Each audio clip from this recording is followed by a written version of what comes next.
Good morning, and once again, welcome back to the Vape Rooms. It is a Sublime Sunday. That's a bit of a new one for you. Thought I'd throw a little bit of a mix into it. But yeah, it's a Sublime Sunday. Very relaxed, very mellow vibe Sunday today. But yeah, today is a Sunday, so that does mean we are still in the full swing of the weekend. So that does mean, well, a few things. One of them, it is the day before restock day, and it does mean that you are graced with my presence today. As people like to say, your local vape connoisseur. But today, what have I got to talk about? Well, there's a few things.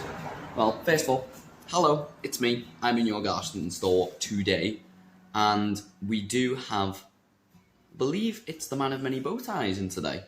I'd have to double check that, but I do believe it is the man of many bow ties in today in our West Derby store. But either way, Garston and West Derby are both open today to help you with any of your vaping needs, no matter where you are in Merseyside. We've got you covered on the northern side with West Derby, we've got you covered on the south side with Garston today. But yeah, another thing is, thank you very much to anyone who has donated for the charity walk that Paul and a bunch of others are doing on the 23rd of March? Yes, 23rd of March. I could be wrong. Oh, I'm not. Get in. But yes, thank you very much for everyone who's donated. We are very close to the halfway mark, so keep it going. We're doing very well. But yes, that is happening on the 23rd of March. We are collecting donations in store as well as online via a link towards the Just Giving page. But yes, that is happening. Thank you very much to everyone who has donated so far. It is greatly appreciated. And yeah, that was basically it for the charity walk. I've already told you about what's going on. You are getting reminders throughout the day as well. But yeah, it was just to say a little thank you to everyone who has donated, because you are very, very kind souls with big hearts, and it does not go unappreciated. So thank you very much. But yes, another thing I was going to get into as well is a lot of people are still asking about builds. So I thought, you know what, I'll do a little rundown video, because what I'm getting more in particular nowadays are builds for mech mods. So what is deemed safe on a mech? Well, it does kind of depend on a lot of factors, but majority of the times you are going to be using, well, we'll start off with the mech mod. So I've got this at the minute. It's a semi-regulated, but it is a tube mech nonetheless. A knowledge of Ohm's law and battery safety is still required for something, even though it's semi-regulated. Yeah, so you get your mech mod. The main components of this are you're going to need something rebuildable on top. I'll get into that in a second. And batteries. So obviously you're going to need something to power it. Battery goes in there. But yes, mainly speaking, you are going to need some high amp battery. So for something of high discharge. Off the top of my head, Sony VTC4s, AWTs, LG, I think they're called HG3s, the brown ones as well. They can work too, but there's countless batteries out there. They're just more of the common brands that you do see quite a lot and will work in mechanical mods. But yes, something of high drainage, preferably around the 40 amp mark, would be very substantial. But yes, only reason being is these basically pump out the maximum the battery can do based on its charge. So essentially, if you're running like 40 amps on, like, say, a 0.2 build, it is going to pump the maximum it can out of that battery. But that is not necessarily a problem. It does hit very hard. It does taste amazing. The battery life obviously isn't the greatest when it comes to mech mods, because, as I said, it's practically running at maximum capacity. So it's like having a regulated device, so something like this, but then running it constantly at the maximum the mod can do. It's going to drain the battery pretty quick. But for some people, that's not a problem. And that's where mech mods are sort of favoured. But yes, getting into that, it does also depend on build as well. So let's say I've got, like, I don't know, Sony VTC4. I use them quite a lot myself when it comes to mechanical mods. You'll usually have a rebuildable on top. This one is an RDA. So dual coil, single coil, whatever it may be. With mechanical mods, usually you would prefer to lean towards dual coil, mainly because it will distribute the heat a bit better. And with mechanical mods, they can get a little bit warm. So, but that's not necessarily to say you're stuck on a rebuildable dripper, because dependent on tank, well, to be more specific, dependent on rebuildable tank, you can use RTAs on there as well. So, what you're mainly looking for is your rebuildable mechanical safe? Well, on majority of RDAs, they will be, but what you're mainly looking for is the 510 pins. If they protrude out quite a bit, so something like these, then they are mechanical safe. So, but as I always say, each one's a different case. You've got different mechanical mods, you've got different RTAs compared to what I've got at the shop at the minute. So do bear in mind, do have a good check on it. Maybe have a look online, see what people are saying about it, so on and so forth. It's one of them. You can always come in and ask me. I'm pretty sure majority of them do work.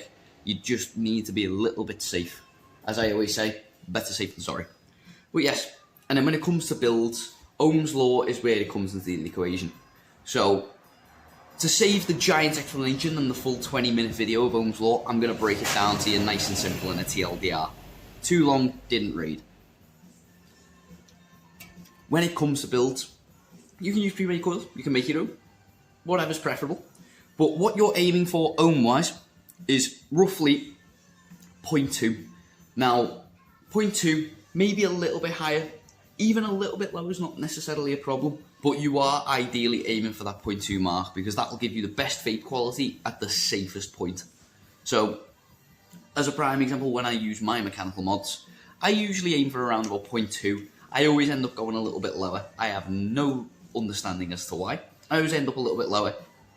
I won't go below, say, 0.16. That is as low as I will go before I feel like, you know what, I'm pushing boundaries I really shouldn't be pushing. But, dead easy. Make sure your coils are coming out to 0.2. They're in. Get it nice and filled. Get it nice and get it nice and thickly wicked up. Because to be fair, because they burn quite high, you're going to need a lot of cotton. So, make sure that it's wicked adequately. Get a bit of juice on or in there. Depends on if you're using an RDA or an RTA. Dependent. And, yeah, enjoy yourself. Mechanical mods aren't always scary. A lot of the skepticism in the news are mainly just because people are buying them online. There's no sort of check, there's no sort of person to say, whoa, okay, middle ground check. Do you know what you're doing? Sort of thing. If not, I can teach you. There's none of that online.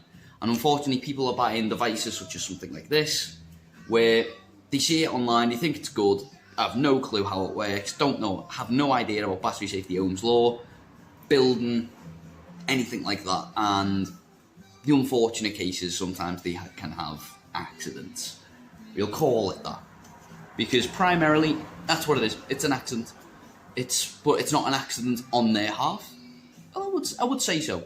But it's not so much as an accident on their half, it's more of an accident on behalf of the person. It's nothing to do with the devices, it's mainly down to the person using it. But yeah, mechanical mods aren't all that scary. And they do have a great amount of vape quality behind them. So if you've been looking at one and been a bit on the fence about it, I'd say go for it. Just brush up on your Ohm's law and your battery safety. Get yourself a decent kit from preferably a shop, so much like us, where we sell mech mods. Get one of these as an example. Sit down, talk to us. We can always inform you of whatever you need to do. And yeah, you can have a go with it yourself. We can always set it up for you first thing round, just to make sure that, you know, if you are a little bit skeptical and like, I've absorbed the info, we're putting into practice is going to take time, then not a problem. We can always sort that out for you here and there as well. But yes, that was pretty much it today, guys. It was just, I've been asked a few questions about mech mods, builds to go with them, so on and so forth. Thought I'd do a nice little video about it. But hopefully you are enjoying your day today. And if you are joining me later on today, that is lovely. I'd be glad to see you. But until then, I will see you all soon. Enjoy your day, guys.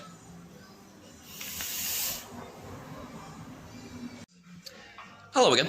But on a little side note, that is the 0.2 build aiming is for primarily, because this is a bit of a correction on my half, is 0.2 for what we call tube or parallel mech mods.